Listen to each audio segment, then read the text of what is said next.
Chocolate satin pie. Now whether you top this silky pie with fresh berries or toasted nuts, it's elegant and easy. Hi, I'm Leanne at Fred Meyer. Let's get started.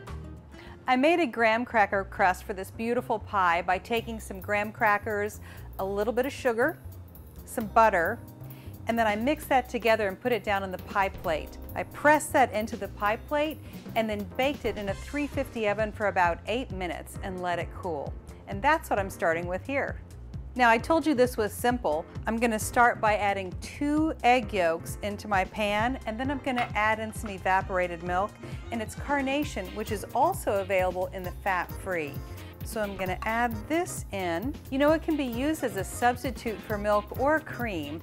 I'm going to let this get nice and hot without boiling. Now I'm ready to add in these Nestle Toll House semi-sweet chocolate morsels.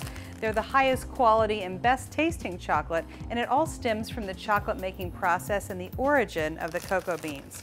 So I'm going to add in the whole bag. The burner is off, and I'm just going to stir these until it becomes nice and creamy.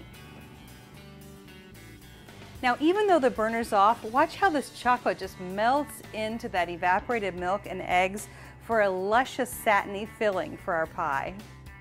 I'm going to go ahead and pour it into the pie crust.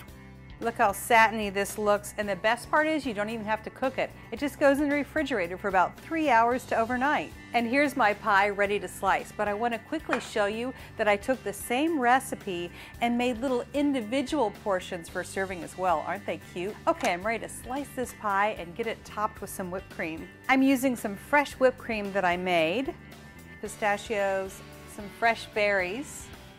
Now this is an elegant and easy dessert that I'm sure your guests will enjoy as well.